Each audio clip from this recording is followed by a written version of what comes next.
नमस्कार दोस्तों, आपका एक बार फिर से स्वागत है Indian spooky nights horror YouTube channel में।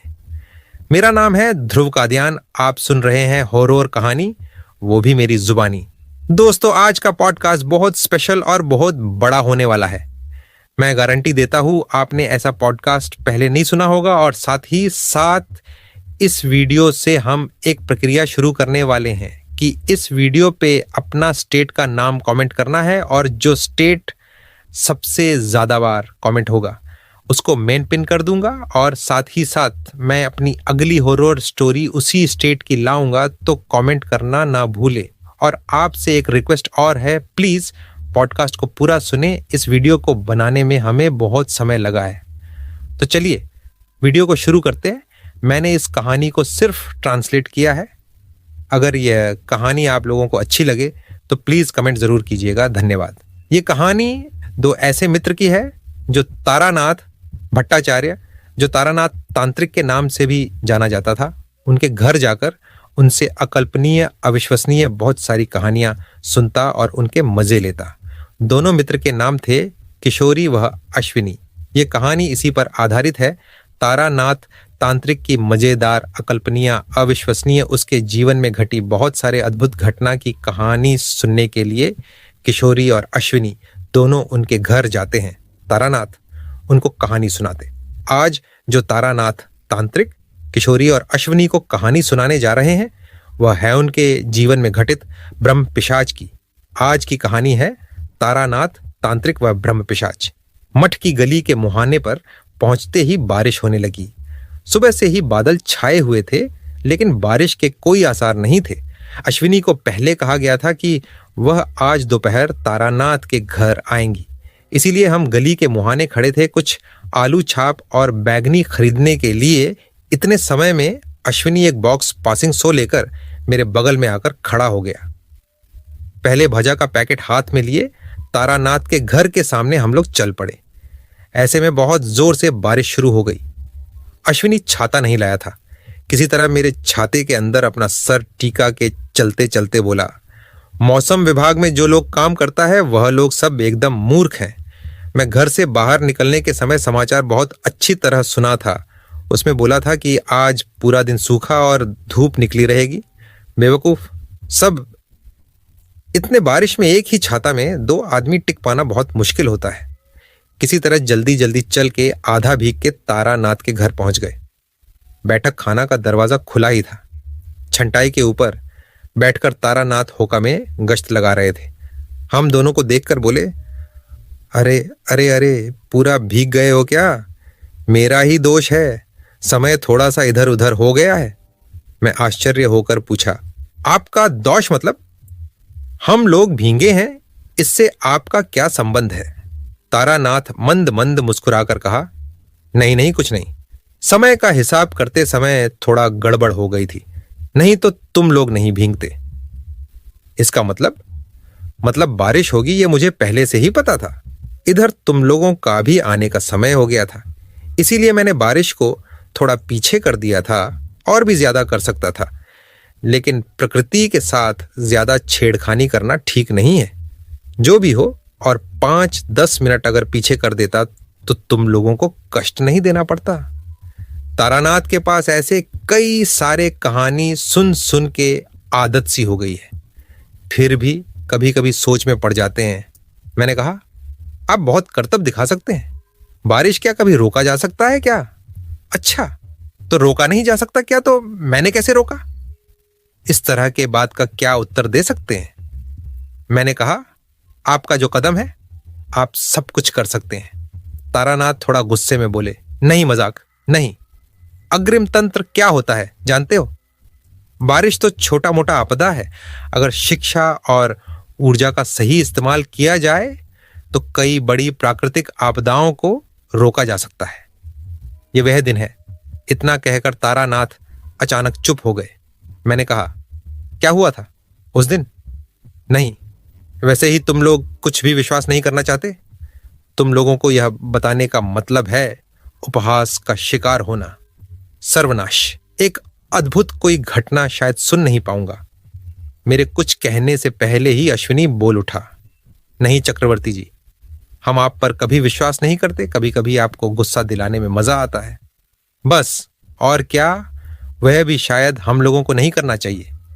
बात को टालने के लिए मैंने कहा, उस दिन क्या हुआ था? आप बोलो, हुआ नहीं हो सकता था।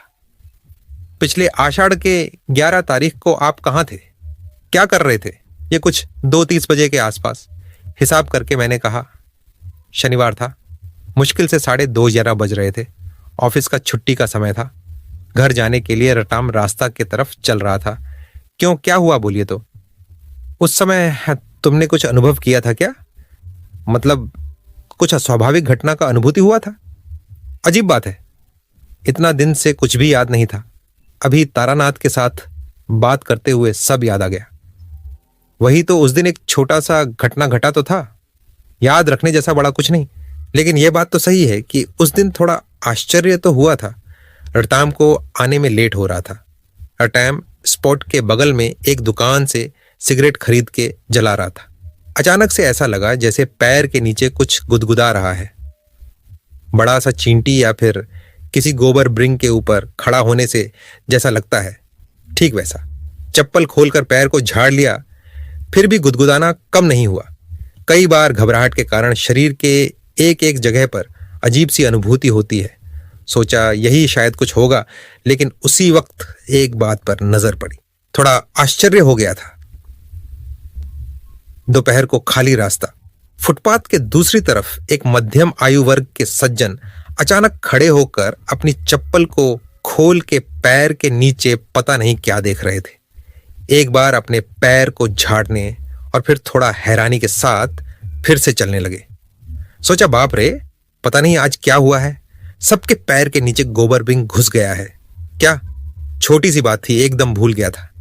तारानाथ के तरफ जब मैंने देखा तो वह अपने होंठ के कोने में सूक्ष्म हंसी के साथ मेरी तरफ देख रहे थे। आंख से आंख मिलते ही, क्या क्या कुछ याद आया? मैंने कहा, हाँ याद आया। वह बात वह नहीं है। मैंने तारानाथ को उस दिन की घटना विस्तार से बताया। वह मुख में अल्प मुस्कान लेकर घटना को सुना। उसके बाद उन्होंने कहा, और कुछ नहीं, सिर्फ मन में हुआ था कि रास्ते के उस पार के सज्जन को उस अद्भुत अनुभूति कैसी हुई। केवल वह सज्जन ही नहीं, और भी जनों को पैर के नीचे वह गुदगुदी का एहसास जरूर हुआ था। वह लोग उस वक्त तुम्हारे आसपास नहीं थे, या तुम उन लोगों को नहीं पहचानते होंगे, नहीं तो कहानी सुनने को मिलती। अभी तक हम लोग एक दूसरे के साथ बातें कर रहे थे। अचानक अश्विनी के तरफ आंख पड़ते ही देखा कि वह हम लोगों के तरफ आश्चर्य होकर देख रहा है। उसका आश्चर्य भाव देखकर तारानाथ ने कहा, अश्विनी, क्या तुमने भी कुछ अनुभूति किया था? अपने गले को झंकार कर अश्विनी ने कहा, क्या कहे पंडित जी, आपकी बात सुनने सुनते मैं आश्चर्यचकित हो गया। आषाढ़ महीने के 12 तारीख को सियालदह प्लेटफार्म में मुरागाछा लोकल पकड़ने के लिए खड़ा था। ट्रेन प्लेटफार्म में घुसने में देरी कर रहा थी। फेरी वाला के पास में खीरा खरीद कर उसमें नमक मिर्च डालकर खा रहा था। मामा के घर जाना था। ट्रेन के देरी से आने के कारण वहां पहुंचने में अंधेरा हो जाएगा, कारण स्टेशन से उतरने के बाद भी 2 माइल चलना पड़ेगा। अचानक से मुझे ऐसा लगा कि मेरे पैर के नीचे गुदगुदी लग रही है। चप्पल खोल के पैर के नीचे देखा, नहीं, ऐसा कोई भी कीड़ा मकोड़ा चप्पल या पैर के ऊपर नहीं है। मैंने भी सोचा कभी कभी शरीर के विभिन्न चमड़े में गुदगुदी होती है, ये शायद वही है। लेकिन मैंने प्लेटफॉर्म में किसी भी और जन प्राणी को ऐसे करते हुए नहीं देखा। उस समय ऐसा लगा कि यह कोई साधारण बात है, लेकिन अभी आप लोगों की बातों को सुनने के बाद ऐसा लग रहा है कि कुछ तो बात है। तारानाथ ने कहा, आषाढ़ के 11 तारीख को अमावस्या थी। तुम लोग तो जानते ही हो कि अमावस्या के दिन में सारी रात जागकर देवी की आराधना करता हूं।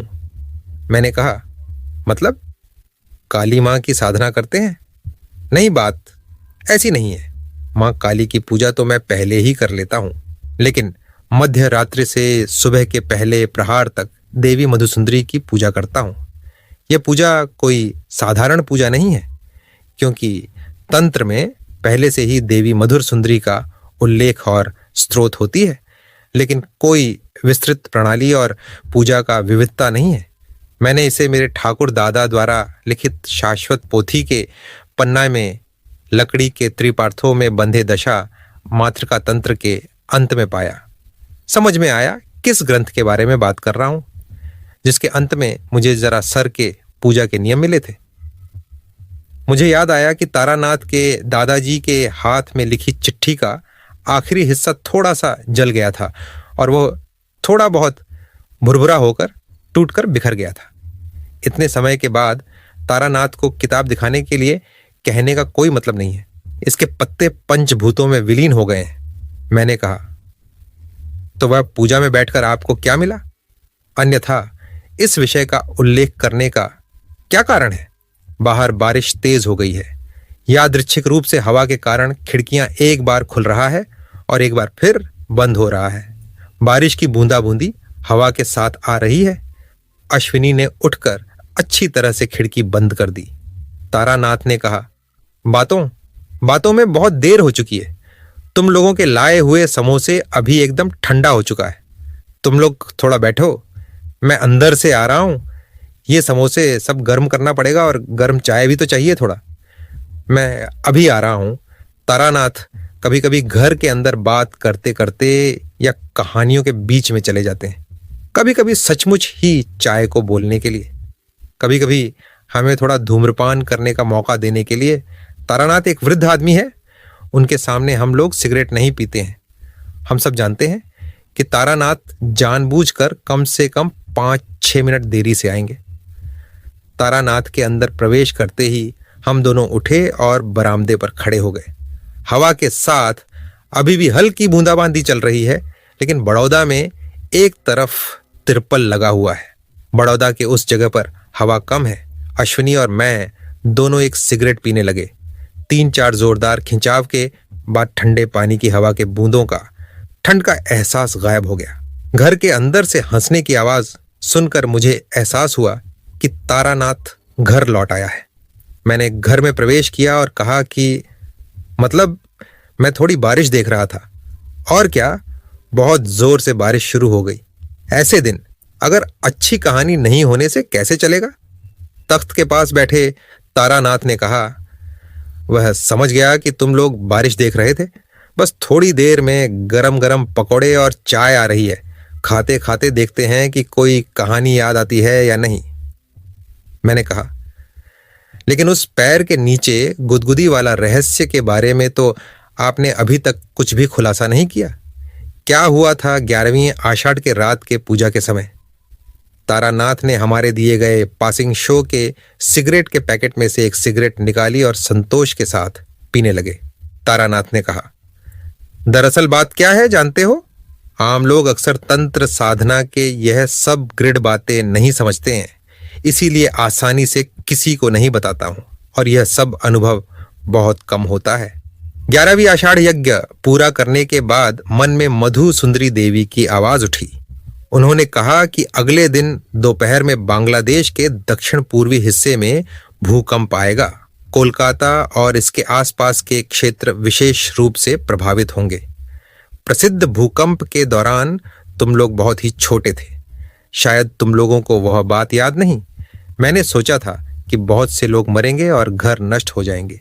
लोगों को लाभान्वित करने से बड़ा कोई धर्म नहीं है, लेकिन अगर हमें प्रकृति की इतनी बड़ी शक्ति को रोकना है तो हमें इसे उतनी ही ऊर्जा के साथ करना होगा।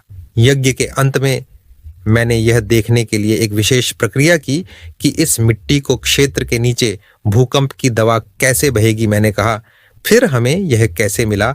या उस बूढ़े सज्जन से मैं सड़क पर मिला या अश्विनी सियालदाह के प्लेटफॉर्म पर अपने जूते उतारते देखे गए? तुम अश्विनी या तुम लोग जिन लोगों से मिले थे उनमें कुछ विशेष भावना शक्ति है, इसीलिए तुम लोग इसे महसूस कर सके। ये एक शारीरिक भावना से ज्यादा भावना तक रूप में अधिक है। यदि पानी में तेल डाला जाए तो लहरों की ऊंचाई कम हो जाती है। इसीलिए मैंने तंत्र की शक्ति को लागू करके भूकंप की तीव्रता को कम कर दिया। मैंने कहा, लेकिन अगर यह बहुत छोटा झटका भी, तो इसे वैज्ञानिकों के सिस्मोग्राफ यानी भूकंप मापने वाली डिवाइस से पता चल जाता, लेकिन यहां क्यों नहीं चल पाया? इसके जवाब में तारानाथ ने कहा, मैं 2 दिन पहले ही 11वीं आषाढ़ यज्ञ पूरा करने के बाद मन में मधु सुंदरी देवी की आवाज उठी। उन्होंने कहा कि अगले दिन दोपहर में बांग्लादेश के दक्षिण पूर्वी हिस्से में भूकंप आएगा। कोलकाता और इसके आसपास के क्षेत्र विशेष रूप से प्रभावित होंगे। प्रसिद्ध भूकंप के दौरान तुम लोग बहुत ही छोटे थे, शायद तुम लोगों को वह बात याद नहीं। मैंने कहा, लेकिन अगर यह बहुत छोटा झटका भी, तो इसे वैज्ञानिकों के सिस्मोग्राफ यानी भूकंप मापने वाली डिवाइस से पता चल जाता, लेकिन यहां क्यों नहीं चल पाया? तारानाथ ने जो कहा वह वैज्ञानिक तर्क के साथ सही था। उन्होंने कहा कि अगर तुम खबर लेते तो तुमको पता चलता कि दुनिया भर में हर दिन सैकड़ों भूकंप आ रहे हैं। अगर तीव्रता एक निश्चित स्तर से ऊपर नहीं उठती है, हम यह नहीं समझ सकते हैं कि वैज्ञानिकों की मशीन ने इस दिन की बेहद कमजोर कंपन को पकड़ लिया है। लेकिन यह कहने के लिए कुछ नहीं है। इस समय तारानाथ की बेटी चारी एक हाथ में गरम पकौड़ी की थाली और दूसरी थाली में चाय का प्याला घर के अंदर से लेकर हमारे सामने चटाई पर रख दिया। मैंने चारी को तब से देखा था जब वह बहुत छोटी थी। वह वास्तव में सुंदर लड़की है। शादी के बाद वह अब और भी खूबसूरत दिख रही है। 60 साल की उम्र में भी तारानाथ का रंग है दुनिया, बड़ी आंखों वाला। बेटी को पिता का रंग और आंखें मिला है। मैंने कहा, चारी कब आई तुम? हम लोगों को बचपन से देखा है। इसीलिए चारी ने शांति से कहा, 4-5 दिन आई थी काका बाबू। आप कैसे हैं? पहले मैंने कहा, अच्छा हूं। अरे चारी, तुम अचानक गिन्नी बन गई। तुझे याद है जब हम यहां आते थे तब तुम हमारे सामने गुड़िया और डिजाइनदार फिते के लिए जिद करती थी। साड़ी सुलझ एक मुस्कान के साथ खामोश खड़ी रही। एक तो पिता का घर और ऊपर से हम लोग बहुत ही पुराने अतिथि हैं, इसीलिए उसने अपने सिर पर घूंघट नहीं लगाया। चारी का स्वभाव बहुत मीठा है। उसने कहा कि अगली बार आप जब आएंगे मेरे लिए सचमुच की गुड़िया लाएंगे। अभी कभी कभी मुझे गुड़ियों के साथ खेलने का मन करता है। मैंने कहा, हम लोगों को शायद अगली बार आने में थोड़ी देर हो जाएगी। उतना दिन क्या तुम रहोगी? हाँ काका बाबू, रहूंगी। इस बार मुझे अपने माता पिता के साथ कुछ समय रहना है। याद करके गुड़िया अवश्य लाइएगा। चारी घर के अंदर जाते ही हमने तारानाथ को प्रश्नवाचक दृष्टि से देखा। तारानाथ मुस्कुराए और कहा कि चारी को बच्चा होगा, इसीलिए मैं इस बार हमारे पास लाया हूं। पहले जन्म के समय मां के साथ रहना ही बेहतर है। थोड़ा चिंतित था, कारण इस समय मेरा ज्योतिषी का व्यवसाय अच्छा नहीं चल रहा है। मधु सुंदरी देवी ने कहा था कि मुझे अन्नाभाव कभी महसूस नहीं होगा। मोटे चावल कपड़े में मेरा दिन गुजर हो जाएगा। यही चल रहा है। लेकिन इस समय लड़कियों को थोड़ा अच्छा खाना खिलाना चाहिए, थोड़ा मांस मछली दूध और भी पौष्टिक खाना। नहीं समझे? इनके लिए हाथ में कुछ पैसा होना जरूरी है। हालांकि दामाद बहुत अच्छा आदमी है और यहाँ चारी को वह भेजना भी नहीं चाहते थे। कहाँ था? इधर ही रहने दीजिए ना, हमारा मिलीजुली परिवार है। चाहे वह यहाँ रहे, कोई समस्या नहीं होगी। मुझे भी पता था कि कोई दिक्कत नहीं होगी, लेकिन इस समय अगर बेटी अपने मायके में रहे तो ज्यादा सुरक्षित महसूस करती है, इसीलिए मैं उसे ले आया। लेकिन मजे की बात क्या है जानते हो? चारी आने के 23 दिन बाद मेरी आर्थिक स्थिति में कुछ सुधार होने लगा है। हाथ देखने वाले ग्राहकों से मुझे नई कोष्ठी बनाने के ऑर्डर मिलने लगे। हुगली के तालदिघी गांव में मेरे एक दूर संपर्क के फूफा जी रहते थे। अचानक उनकी मृत्यु हो गई। उनका कोई संतान नहीं था। मैं ही उनका एकमात्र वारिस था। खबर मिलने के साथ साथ गया तो था, लेकिन वह संपत्ति मेरे किसी काम का नहीं था। इसीलिए कुछ दिन रहकर जमीन को बेचकर नगद रुपया लेकर घर आ गया। इस तरह से जल्दीबाजी में जमीन को भेज तो दिया, जिस कारण से मुझे उसका दाम कम मिला, लेकिन चारी के लिए पैसे का जरूरत था। यही सोचकर जो कीमत मिला उसी में बेचकर आ गया। ऐसा होगा मुझे पता था। देवी के अंश के आशीर्वाद से चारी का जन्म हुआ था। मेरा यह भौतिक सुधार केवल अस्थायी है। बच्चा होने के बाद चारी जब ससुराल लौट जाएगी तो मेरा फिर से वही हालत हो जाएगा। पकौड़ा खत्म होने के बाद चाय पीते पीते अश्विनी बोला, चक्रवर्ती जी, मैं आज एक अच्छी कहानी की उम्मीद से आया था। आज क्या एक अच्छी कहानी सुनने को नहीं मिलेगी? कहानियों के लिए दिन भी अच्छा है। तारानाथ ने आपने 2-3 घुट के बाद चाय खत्म करके एक पासिंग शो जलाएं और कहा, कितने अलग अलग यादें सीने में संग्रहित हैं। इसके बारे में मैं और क्या कह सकता हूं? एक घटना के बारे में याद आ रहा है जो तुम लोगों को मैंने नहीं बताया। ऐसे ही एक बादल के दिन में वह घटना का शुरुआत हुआ था। यह आज से 20 से 22 साल पुरानी बात है। तब कुछ ही दिन हुआ था। मटरले इनके घर में रहते हुए चारी उस समय नहीं हुई थी। गृह काल में सिर्फ मैं और मेरी पत्नी यहीं 2 प्राणी रहते थे। बाजार में अपने हाथों से ही करने में पसंद करता था। इसके अलावा मैं कभी भी इस तरह के घरेलू कामों के लिए किसी कर्मचारी को काम पर रखने का सामर्थ्य भी नहीं था। एक दिन करीब 10 बजे मैं बाजार से लौटा ही था और इसी कमरे में बैठा था, तभी एक आदमी आया। उम्र 30 से 32 साल, श्याम वर्ण, एक बहुत ही विशिष्ट मध्यम वर्ग बंगाली की तरह दिखता है। एक बार देखने के बाद दूसरी बार देखने की जरूरत नहीं है, लेकिन 2 कारण की वजह से मुझे देखना पड़ा। पहला कारण, उसकी आंखों की एक बेबस नजर। ऐसी बेबसी मैंने पहले भी और भी लोगों के आंखों में देखा है। जब किसी की बुद्धि के पीछे एक रहस्यमयी घटना का सामना करना पड़ता है तो लोगों की आंखों में समर्थन की भावना उभरती है। दूसरा, मुझे एहसास हुआ कि वह आदमी बहुत खतरे में था। यह क्षमता मुझे मधुसुंदरी देवी ने दान किया था। मैंने अपने पूरे जीवन में लोगों के कल्याण के लिए इसका इस्तेमाल करने की कोशिश की है। अगर तुम लोग पूछो कि मैं इसे कैसे समझता हूं, तो मेरे पास कोई जवाब नहीं है। सिर के अंदर की भावनाओं को शब्दों में नहीं बदला जा सकता। वह आदमी आया और मेरे पैरों पर हाथ रखकर दंडवत करते प्रणाम किए। फिर सीधा खड़े होते ही मैंने पूछा, बैठिए, कब से ऐसा हो रहा है? चावल पकाने के साथ ही शुरू हुआ है क्या? मेरी आंखों के सामने उस आदमी का चेहरा हैरतअंगेज लग रहा था। वह ठिठक गया और मेरे पैर पर सिर टिका दिया। मैंने उसका कंधा पकड़कर सीधा बैठाया और कहा, अरे ऐसा मत करो, खतरे में टूटना नहीं चाहिए। ईश्वर खतरे से उसी को मुक्त करता है जो साहस से लड़ना जानता है। तुम खुलकर बात बताओ। उस आदमी ने कहा, मेरा नाम रणदाचरण घोष है। मैं रामनगर गांव में रहता हूं। कटवा से उतरकर जाना पड़ता है। दरअसल एकदम देहाती गांव है। कटवा शहर से 10-11 माइल दूर है। हमारे 4-5 वंश इस गांव में वास कर रहे हैं। इससे पहले हमारे पूर्वज कहाँ थे मैं नहीं बता सकता, लेकिन आचार्य जी, मुझे यह शांत छाया गांव बहुत पसंद है। मैं एक शांत प्यार करने वाला व्यक्ति हूं। मुझे शहर की शैली पसंद नहीं है। अगर कोई सामग्री लाने के लिए कटवा जाना पड़े तो मैं अपने एक दूर के रिश्तेदार के घर में रहता हूं। फिर काम खत्म होने के बाद अपने गांव आकर निश्चिंत हो जाता हूं। आचार्य जी, मेरा गांव बहुत सुंदर है। धान और जुट के खेत, आम और कटहल के बाग, बड़े बड़े वट और पीपल के पेड़ों से भरे पड़े हैं। गांव के एक तरफ कमलाक्षी नाम की एक नदी भी है। मुझे नहीं पता कि ऐसा क्यों है। शायद इसीलिए है क्योंकि कमल शब्द नाम है, लेकिन कमलाक्षी की जलधारा खूब गर्मी में भी नहीं सूखता है। नदी के किनारे में कोई घाट नहीं है, लेकिन बचपन से ही हम लोगों को नदी में स्नान करने की आदत है।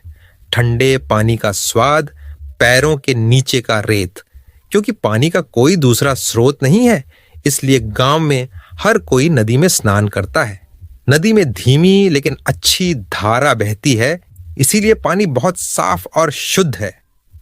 इतना दूर बोलकर सांस लेने के लिए रणदाचरण थोड़ा रुक गए। मैंने कहा, एक बात पूछता हूं, तुम्हारा मुंह का बोली तो बहुत सुंदर है, एकदम ही गांव के लोगों जैसा नहीं है। तुमने कितना दूर पढ़ाई लिखाई किया है? राधाचरण में नम्रता से सिर झुकाकर कहा, दरअसल कहने के लिए मैंने ज्यादा अध्ययन नहीं किया। कटवा स्कूल के बोर्डिंग में रहकर 2nd डिवीजन में मैट्रिक पास किया था। मैं एक छात्र के रूप में बहुत बुरा नहीं था और कहानी उपन्यास पढ़ने की लत थी।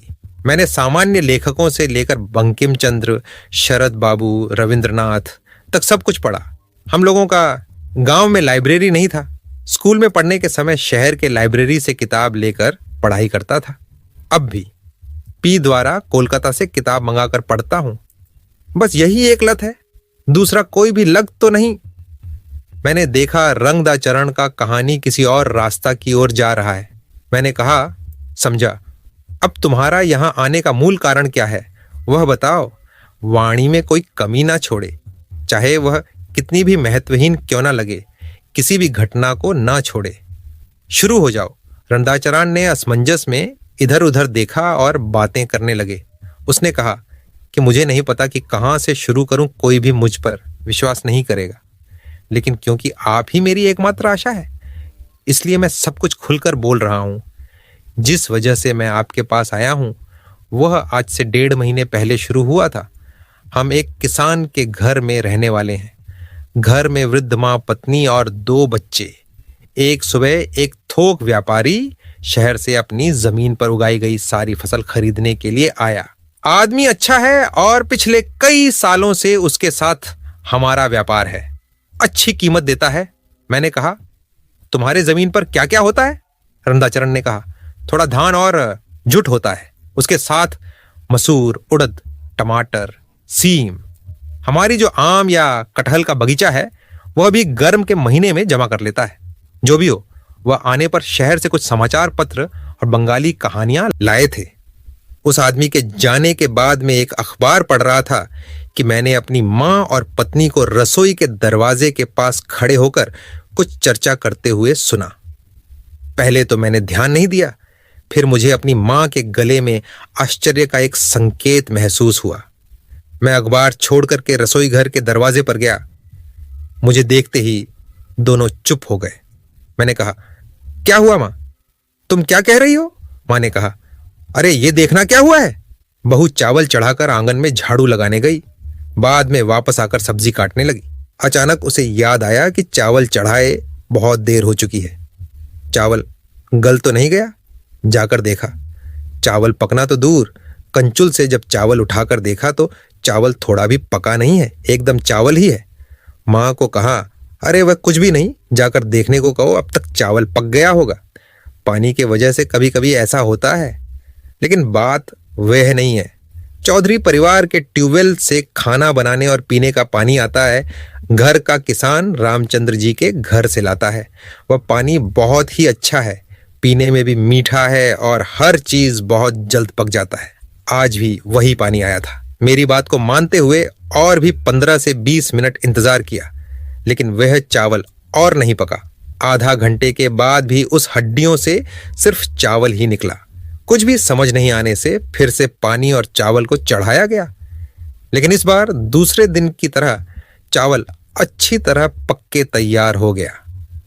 रणादाचरण के रुकने से मैंने उसे पूछा, और बताओ क्या परेशानी हुई है? कभी डर वर लगा है तुम्हें? ऐसा नहीं है कि मैंने ऐसा कुछ देखा है या कुछ महसूस किया है, लेकिन कुछ दिनों से मेरा मन बहुत भारी हो रखा है। ये ऐसा है जैसे कोई अशुभ घटना हमारे परिवार के पास आ रही है। मैं रात को ठीक से सो नहीं पाता और दिन में कुछ नहीं कर पाता। मैं अक्सर रात में एक सपना देख रहा हूँ। क्या मुझे वही सपना बार बार देखना चाहिए? मैंने कहा, बताओ तुम क्या सपना देख रहे हो? अच्छी तरह से खुलकर बताओ। सपना बहुत डरावना नहीं है, लेकिन मैं सपने में डर जाता हूँ। मेरा दम घुट जाता है, मैं सांस नहीं ले सकता। मैं चौंक कर उठता हूँ और बहुत देर तक भगवान के नाम का जाप करता हूँ। मैंने सपना देखा कि मैं एक अजीब जगह पर गया था। वह जगह एक आधा बना हुआ शहर था, लेकिन उस शहर में कोई भी घर सिर्फ पूरी तरह से नहीं बना था। प्रत्येक घर थोड़ा ऊपर उठा हुआ और छत के अंत तक रुकता है। जहाँ तक मैं देख सकता था वहाँ केवल इस तरह के घर थे। घर के दीवारों की दरारों से वट, पीपल और धतूरा के पौधे उगाए हैं। न पथ है न रास्ता है, सिर्फ आधे अधूरे बने भूतियां घर हैं। समय न दिन है न रात है, न चांद है न सूरज आकाश में है। वातावरण में एक अजीब सा छाया प्रकाश है। मैं घर वापस आना चाहता हूँ, लेकिन उस भूतिया शहर से बाहर निकलने का रास्ता नहीं मिल रहा है। एक अजीब सी भूल भुलैया में घूम रहा हूँ और दूर से कोई कर्कश आवाज में मेरा नाम पुकार रहा है। इतना कहकर रंदाचरण यहीं रुक गए। जैसे बादल अधिक वर्षा का संकेत देते हैं, वैसे ही उनका चेहरा देखकर लग रहा था कि जैसे वह और भी कुछ कहना चाहते हैं। मैंने कहा, उसके बाद क्या हुआ? धोती की छोड़ से अपना मुंह पोंछा रणादा ने कहा, अलग से और क्या कहें। इसके बाद से एक दिन छोड़ छोड़कर ही खाना बनाने में बाधाएं आने लगी। कभी चावल तो कभी दाल नहीं पकता। एक दिन सब्जी काटते समय सारे परवल में से बड़े बड़े इल्लियां निकली। एक दिन शाम को माँ भगवान के मंदिर में से डर के मारे चीख पड़ी। मैं और मेरी पत्नी दोनों जल्दी से भाग कर गए। मैंने जाकर देखा कि माँ अपने हाथ में माचिस की तीली को लेकर असमंजस में भगवान के सामने बैठी है। मैंने कहा, क्या हुआ है माँ? चीखी, क्यों? बेटा, मेरी माचिस क्यों नहीं जल रही है? किसी तरह भी मैं भगवान के सामने ये दीपक नहीं जला पा रही हूं।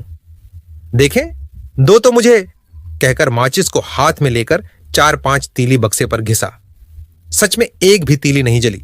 मां का हाथ पकड़कर वहां से उठाकर ले आया। मैंने कहा, यह माचिस सही नहीं है, तुम घर में बैठो। मैं गगन साधु खां के दुकान से एक नई माचिस की बांडिल खरीद कर ला रहा हूं। रामचंद्र जाके गली के दुकान से माचिस का पैकेट लेकर आया। मां के हाथ में देकर मैंने बोला, एक तीली जलाकर देखो तो। अब फौरन तिल्ली जल उठी। मां को फिर से भगवान के मंदिर में जाकर बैठाकर आ गया। उस दिन रात को खाना खाने के बाद मां मेरे घर पर आकर बैठी। थोड़ा सा दूध रोटी खाने के बाद मच्छरदानी के अंदर अपने बिस्तर पर बैठकर थोड़ी देर माला जप करने के बाद सो जाती है। मैंने कहा, क्या हुआ है मां, कुछ कहना है? तबीयत तो ठीक है ना? नहीं बाबू, मैं एक बात कहने के लिए आई हूं। कौन सी बात मां? थोड़ी देर चुप रहने के बाद मां बोली, घर में यह सब क्या हो रहा है? क्या माचिस सचमुच खराब था? थोड़ी देर पहले नीम के पेड़ पर एक काला कौवा बुला रहा था। क्या अब शकुन बोला था? ऐसा कभी सुना है कि रात को कभी काला कौवा बुलाता है? रणदाचरण की कहानी को रोककर मैंने कहा, तुमने भी कहा कौ का पुकार सुना था? उसने कहा, जी आचार्य जी, दरअसल वास्तव में मैं उतना ध्यान नहीं दिया। आप तो जानते ही हैं कि बहुत सी बातें कानों से सुनाई देती हैं या आंखों के सामने घटित होती हैं, लेकिन मन दूसरी तरफ होने पर ध्यान नहीं दिया जा सकता। मैं उस समय मां का माचिस नहीं जलने का कारण क्या है वही सोच रहा था। वैसे जो भी हो, मैं भारी मन से सोने चला गया। मैं थक गया था और सो जाने में देर नहीं लगी। आधी रात में बादलों की आवाज और तूफान की आवाज से नींद टूट गई। पत्नी बगल में निर्भीक होकर सो रही थी। मैंने उससे बुलाए बिना मच्छरदानी से बाहर आया और खिड़की के सामने खड़ा हो गया। बारिश अभी शुरू नहीं हुई है, लेकिन जहां तक मैं पिछवाड़े और दीवारों में देख सकता हूं, आम, जाम और नीम का पेड़ लगभग भारी तूफान से उड़ रहे हैं। मैं एक पल के लिए काली बादली से ढके आकाश को देख सकता हूं जब बिजली गिरती है। देखते देखते ही तूफान थम गया और बारिश शुरू हो गई। पहले कुछ छोटे, फिर बड़ी बड़ी बूंदें और फिर आसमान से पानी बरसने लगा। खिड़की से बारिश की बूंदें आ रही हैं। वहां से हटकर मैंने खिड़की को अच्छी तरह से बंद कर दिया। मैंने वापस आकर मच्छरदानी को ठीक करते करते सोचा कि आज पूरा दिन आसमान साफ ही था। ऐसा नहीं लग रहा था कि शाम या रात को बारिश होगी। मैं देख रहा हूं कि मौसम का स्वरूप पूरी तरह से बदल रहा है। इन सभी चीजों के बारे में सोचकर जब मैं लगभग सो गया तो मुझे तूफानी हवाओं के बावजूद आंगन में नीम के पेड़ की शाखा से एक कौवे की पुकार स्पष्ट रूप से सुनाई दे रही थी। मैं क्या कहूं आचार्य जी, मेरा पूरा शरीर कांप गया। मैंने कौवे की पुकार बहुत बार सुनी है, लेकिन एक नीम का पेड़ की शाखा पर बैठा हुआ इतनी तेज आंधी और बारिश के बावजूद इतने गंभीर और आश्चर्यजनक आवाज में पुकार रहा है कि अगर कोई इसे नहीं सुनता है तो कोई विश्वास नहीं कर सकता। इसके अलावा आप जानते होंगे कि एक गिला कौवा कभी नहीं बुलाता। मैं सुबह उठा और देखा कि बादल गायब हो गए थे और सूरज चारों ओर चमक रहा था। गंज में अत्यावश्यक काम था। मैंने नहाकर दही चूड़ा खाया और जल्दी निकल गया। बाहर सड़क पर पहली बार जो मैंने सोचा था कि अरे आंगन और ना ही जमीन गिली है या सड़क पर पानी और कीचड़ है।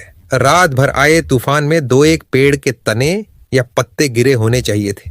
जब सड़क के दोनों ओर कई पेड़ हैं, लेकिन ये तो एकदम सूखा है। अजीब बात है। गंज पहुंचा, रामपद नंदी की दुकान पर गया और काम के बाद बैठ गया। जब मैं उठ रहा था, रामपद ने कहा कि थोड़ी सूखे लग रहे हो, क्या तुम ठीक हो? शरीर ठीक है।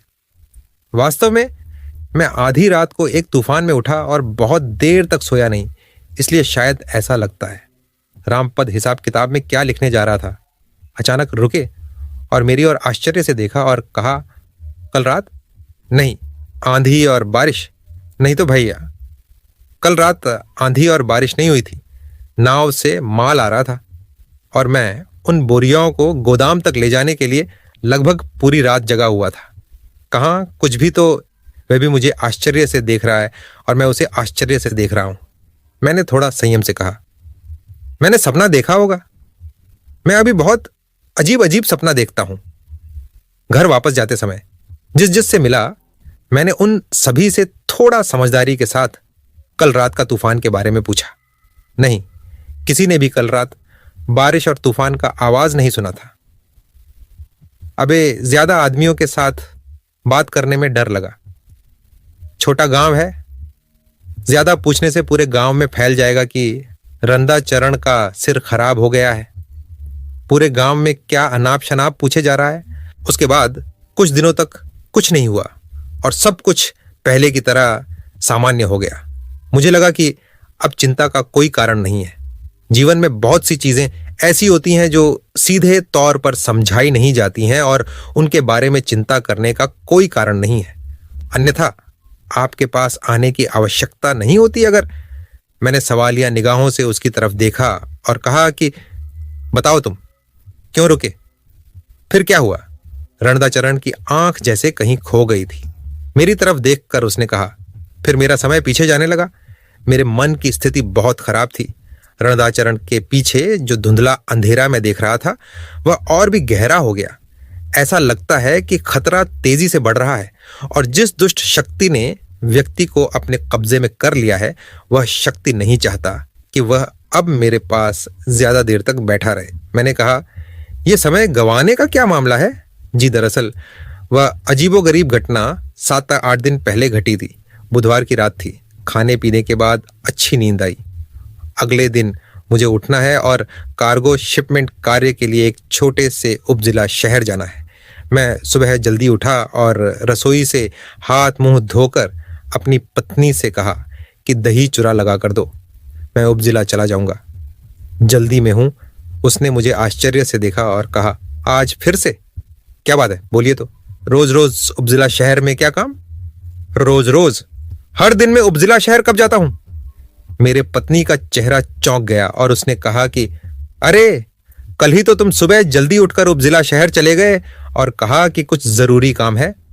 दही और चूड़ा खाकर ही तो निकलते थे। दोपहर को आप और नहीं लौटे। लंबे चावल के दाने का चूरा भी तो लेकर आए थे आप। रसोई घर के सिरहाने रख दिया था मैंने। क्या हुआ है तुम्हें? पिछले दिन का बात कैसे भूल गए? पत्नी की बात सुनकर सिर के अंदर सब गोलमाल हो जा रहा था, लेकिन मैं अपने आप को संभाल लिया, क्योंकि अगर मैं बहुत अधिक आश्चर्य व्यक्त करता तो मेरी पत्नी डर जाती। मैंने कहा, ओ हाँ, एकदम भूल गया था। आजकल काम के वजह से कुछ भी ध्यान नहीं रहता है। आज फिर से जाना होगा, काम है। उप जिला कस्बे में पहुंचकर सभी मुख्य मार्ग की दुकानों से पुकारने लगा, अरे रंदा, आज फिर से आ गए? लगता है जोरदार व्यापार चल रहा है। आइए आइए, मेरे यहां बैठिए, थोड़ा बातें करते हैं। इनमें श्रीकांत पाल की उम्र 60 या 65 होगी। बुजुर्ग आदमी, स्वभाव से बहुत प्यारे हैं। उनके पास ही जाकर मैं बैठा। उन्होंने कहा, नाराज तो नहीं हो ना, क्योंकि मैंने व्यापार के बारे में बात की है? तुम लोग बहुत छोटे हो। तुम लोगों के उन्नति से वास्तव में मैं बहुत खुश होता हूं। फिर 15 मिनट में मैं उनके साथ बैठा। इसी बीच सब डिविजनल टाउन में कल मैंने जो कुछ किया था वह सब पता चल गया। श्रीकांत के पास से उठकर बाजार में जहां से मैं गुजरता हूं, वहां मौजूद सभी लोग कहने लगे, अरे रंदा जी, आज फिर से? क्या कहे आचार्य जी? मैं बहुत घबरा गया था। बहुत समय पहले की अगर बात होती तो समझता, लेकिन हर कोई बोल रहा है ये कल की बात है। भूल जाने की बहाना करके मैंने एक आदमी से पूछा, आज कौन सा वार है? उसने कहा, आज है गुरुवार। मैं वहां से हटने के बाद थोड़ी सी जगह में बंधे बरगद के पेड़ की वेदी पर कुछ देर बैठ गया। एक पूरा दिन मेरे हिसाब के किताब से खो गया है। कल मंगलवार था, आज तो बुधवार होना चाहिए था। अरे बाप रे, ये क्या हो रहा है? मैं बहुत डर गया। पता है, उसके बाद अचानक मुझे चैटीब गांव के अपने बचपन के एक दोस्त की याद आई। आप बहुत पहले उस गांव में गए थे श्वेत बगुला की पूजा करने के लिए। मेरा दोस्त उस समय छोटा था, लेकिन आपकी बात उसे याद थी। उसके पास से आपका पता पूछकर मैं आपके पास चला आया। आपका वह दोस्त विराज बाबू अभी तक सही सलामत है। उन्होंने ही मुझे आपका पता दिया। मैंने कहा, और कुछ बोलना है? वह सपना मैंने फिर से देखा है आचार्य जी। आधे अधूरे शहर में घूम रहा हूं और कोई अजीब आवाज मेरा नाम पुकार रहा है। पुकारना दूर से था, अब हर सपने में जो पुकार रहा है वह करीब आता दिख रहा है। मैं और देरी नहीं करके आपके पास चला आया। आप मुझे बचा लीजिए। थोड़ा सोचने के बाद मैंने कहा, तुम घर जाओ, मैं तुम्हें एक मादुली दे रहा हूं। यह मादुली अगली अमावस्या तक तुम्हारी रक्षा करेगी। मैं कृष्ण चतुर्दशी के दोपहर तक तुम्हारे घर पहुंच जाऊंगा। पता अच्छे से दे दो। रात को वहीं पूजा यज्ञ करूंगा। डरो मत, खतरा टल जाएगा। रंदाचरण के चेहरे पर चमक आ गई। उसने कहा, आचार्य जी, अब मेरी जान में जान आई। मुझे बताइए कि मुझे कौन सी चीजें इकट्ठा करने की जरूरत है और दक्षिणा सहित कुल लागत कितनी होगी। कीमत की बात अभी रहने दो। मैं चीजों का एक सूची बनाकर दे रहा हूं, सब जुगाड़ करके रखना। कुछ सामान तुम्हें नहीं मिलेगा, उसे मैं लेकर जाऊंगा। इस सूची में से सामान मिलना मुश्किल होगा, लेकिन कोशिश करना। गांव में रहते हो, मिल जाएगा। जब मैंने सूची बनाकर उसे दिया तो उसका चेहरा जोश से भर गया। बेचारा का कोई दोष नहीं है, सामान्य पूजा की सामग्री नहीं है ना। सूची में क्या क्या था सुनोगे तो सुनो। सिद्ध उपवीत हर तू की अरवा चावल, केला, मिट्टी का बर्तन इत्यादि जो सामान्य सूची में रहता है। उसके साथ था एक पहला आम का पेड़ जिसके 5 पत्ते को की रेखाएं हों, ऐसे हल्दी के धागों से बंधा हुआ। काला चमगादड़ का पंख डूब के मरा हो ऐसे तालाब का नीचे का मिट्टी, काले पड़े हुए पुराने पीतल के प्रदीप इत्यादि इत्यादि। रंदाचरण ने कहा, यह सब सामग्री में जुगाड़ करके रख लूंगा। आप और क्या क्या लगेगा बोल रहे थे? वह तुमको नहीं मिलेगा, दुकान में नहीं मिलता है। मैंने कहा, मैं लेकर जाऊंगा। अब जाने का रास्ता अच्छी तरह बोलो तो 7 दिन बाद रंदाचरण के गांव में बस से उतरा। उसी बीच मैंने कहा, आप तो कहानी बोले जा रहे हैं, लेकिन हम लोगों को एक प्रश्न पूछना था। माचिस की तीली को एस्ट्रे जैसे व्यवहार होने वाला नारियल का खोल में रखकर तारानाथ बोले, कहो, इस तरह से कितनी देर तक कहानी सुन सकता हूं? रंदाचरण के दुर्भाग्य का पीछे का कारण कौन था, यह बताइए। इधर हम लोग हाँफ गए हैं। तारानाथ ने कहा, ब्रह्म पिशाच। मैंने तारानाथ चक्रवर्ती से कई अजीबोगरीब बातें सुनी हैं, लेकिन ब्रह्म पिशाच के बारे में कभी नहीं सुना। मैंने कहा, यह क्या भला है? तारानाथ ने अपने सिगरेट पर एक भारी दबाव डाला और कहा, मैं ऐसे नहीं कह सकता। मैंने इसे कभी नहीं देखा है, इसलिए शायद इसे देखा नहीं जा सकता। उदाहरण के लिए दुर्घटना की आशंका, भय, विरामेता, अशुभता, बीमार रोगी के कमरे का वातावरण क्या देखा जा सकता है? प्रकृति की ऐसी ही एक दुष्ट शक्ति को ब्रह्म पिशाच कहा जाता है। इस नाम का उपयोग इसलिए किया जाता है क्योंकि यह पहचानना आसान है कि कौन से नाम से पहचाना जाता है। अन्यथा निम्न डामर तंत्र की लगभग विलुप्त प्रेत कपाटिका शाखा में इसे विपरीत कार्य का शक्ति कहा जाता है। कोई नाम नहीं दिया गया। मनुष्य के ऊपर इसका प्रभाव क्यों पड़ता है? रंदाचरण का अपराध क्या है? उसको क्यों भोगना पड़ रहा था? कोई भी कारण नहीं है। अचानक से रास्ते में पिछलकर अगर किसी का पैर टूट जाए तो क्या कर सकते हैं? मैंने कहा ना, यह सिर्फ एक दुर्घटना है।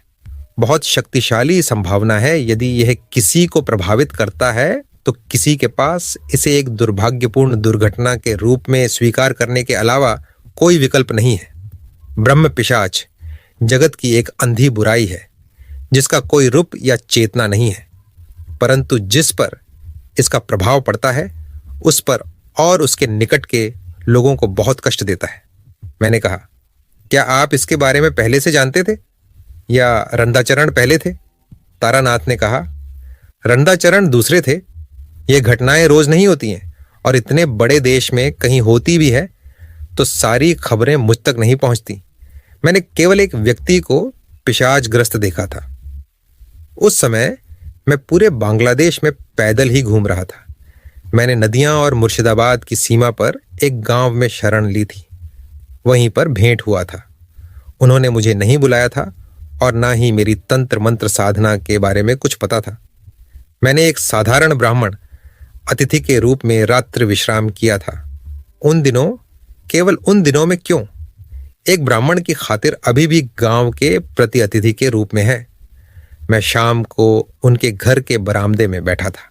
हाथ में हुक्का घर के किसान देकर गया था, वही खींच रहा था। घर का मालिक मेरे बगल में कुर्सी पर बैठा है और इधर उधर के बारे में बातें कर रहा है।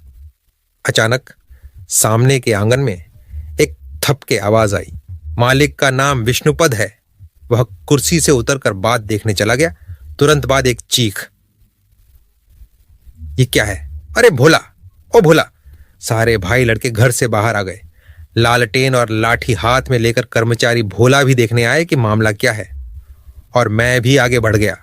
आंगन के ठीक बीच में एक मोटी बिल्ली कहीं से निकली। दरवाजे से नहीं चलकर आई, क्योंकि मैंने खुद ऊपर से गिरने की आवाज सुनी थी, मानो किसी ने दीवार की दूसरी ओर से जानवर को फेंक दिया हो। अचानक बिल्ली जमीन पर गिर पड़ी और चुपचाप बैठी उसे घूर रही थी। बालकनी से एक बूढ़ी औरत, शायद विष्णुपद की मां, ने कहा कि यह फिर से शुरू हो गई है। विष्णु, इसके लिए कुछ करना बेटा। इससे पहले कि विष्णुपद कुछ कहते, पूरे आंगन में धप-धप की आवाज आने लगी। इस बार सिर्फ बिल्लियां ही नहीं, बल्कि छोटे और मध्यम आकार के पिल्ले भी। वह जमीन पर गिर पड़े और जोर जोर से चिल्लाने लगे। मैंने ऐसा अप्राकृतिक घटना कभी नहीं देखी। विष्णुपद चिल्लाकर उसके कर्मचारी भोला को कहा, बाहर का दरवाजा खोल दो, ये सब निकल जाएगा। भोला आंगन का दरवाजा जैसे खोला, सभी जानवर द्वार के बाहर निकल गए। विष्णुपद के मां छज्जे पर रो रही है। भाई वहां टकटकी लगाकर खड़े हैं और विष्णुपद मेरा हाथ पकड़कर कह रहे हैं, पंडित जी, घर में दिन रात सब अजीबोगरीब बातें हो रही हैं। मैं आपको बताने ही वाला था कि यह ठीक आपके सामने हो गया।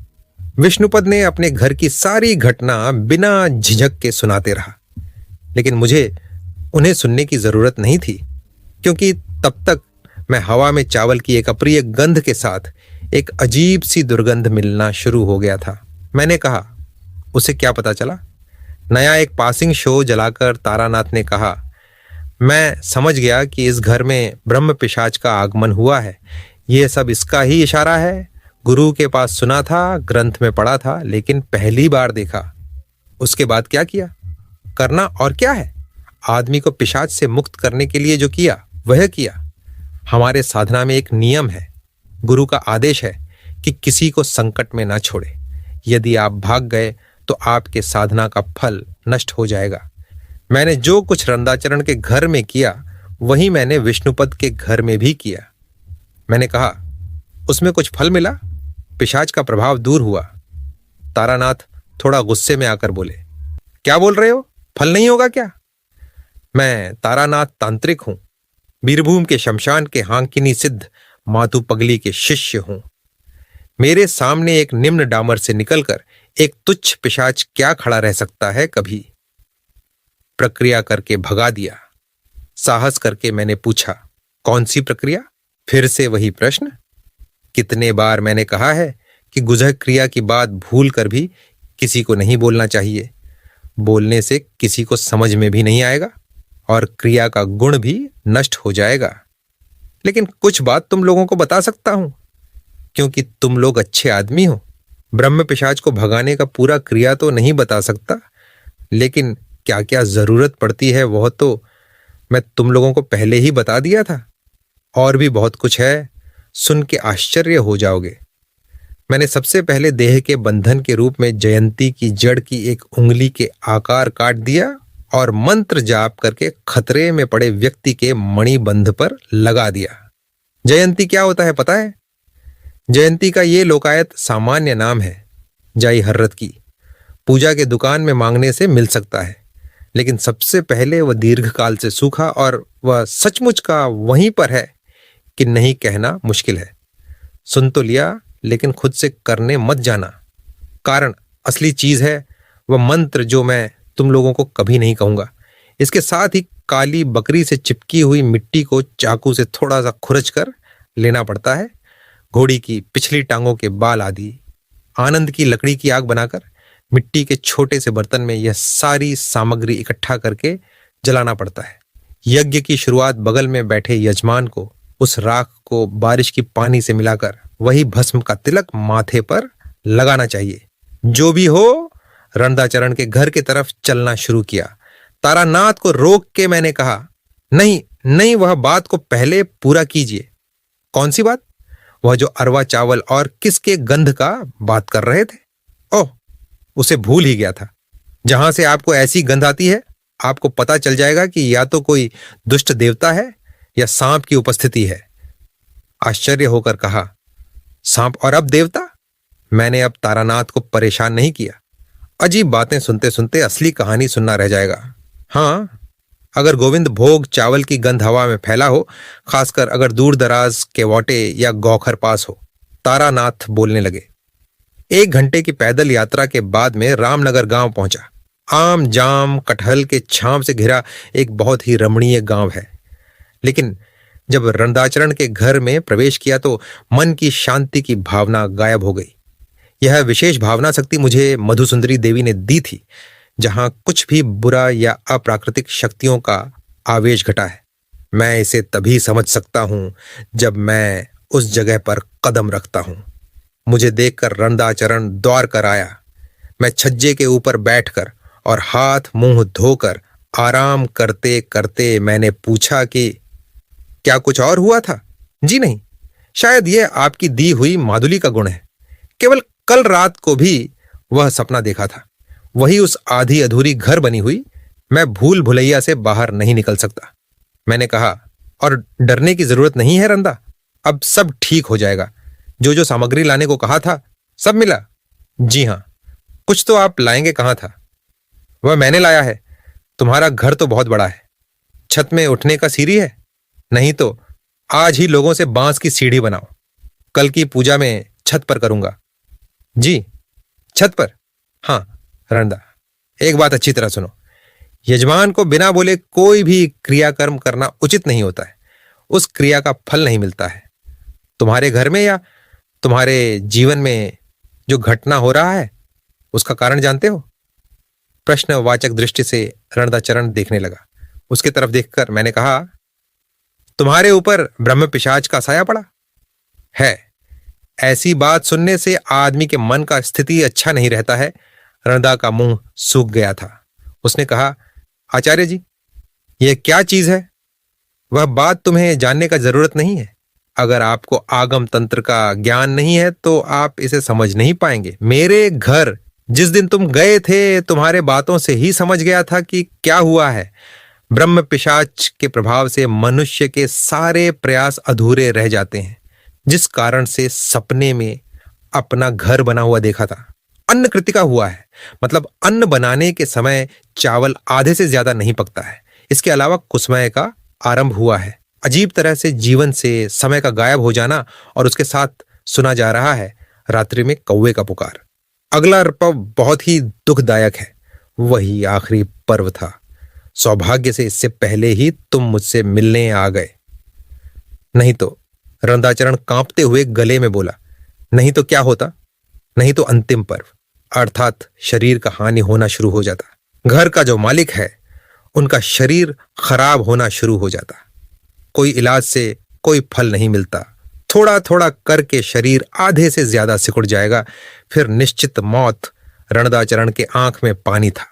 बेबस आवाज में उसने कहा, आचार्य जी, मेरे घर में बच्चे हैं। मैंने कुछ गलत नहीं किया है। मैं इस तरह मरना नहीं चाहता। मैंने उस पर हाथ रखा और कहा, चिंता मत करो। मैंने तुम्हें डराने के लिए कुछ नहीं कहा। यदि आप खतरे की प्रकृति को जानते हैं तो उसके खिलाफ युद्ध जम जाता है। कल ही सब आपदाएं समाप्त हो जाएंगी। अगले दिन दोपहर 3:14 से अमावस्या शुरू हुई। मैंने बाकी दिन अटारी के कमरे में तंबाकू धूम्रपान करते हुए बिताया। रणदा ने एक बार दोपहर का खाना का प्रस्ताव रखा। मैंने उसे कहा, यज्ञ करने के लिए उपवास में रहना चाहिए। मैं पानी तक नहीं पीऊंगा। तुम खा सकते हो, क्योंकि इस कार्य के साथ तुम्हारा कोई लेना देना नहीं है। भले ही यह यज्ञ तुम्हारे कल्याण के लिए किया हो, तुम दूर से बैठकर सिर्फ देखोगे। तो दोस्तों, ये थी हमारी आज की कहानी। कहानी आपको कैसी लगी कमेंट बॉक्स में कमेंट करके जरूर बताना। फिलहाल चलता हूं। बस आप अपना और अपने परिवार का ख्याल रखें, और अगर अभी तक भी चैनल को सब्सक्राइब नहीं किया है तो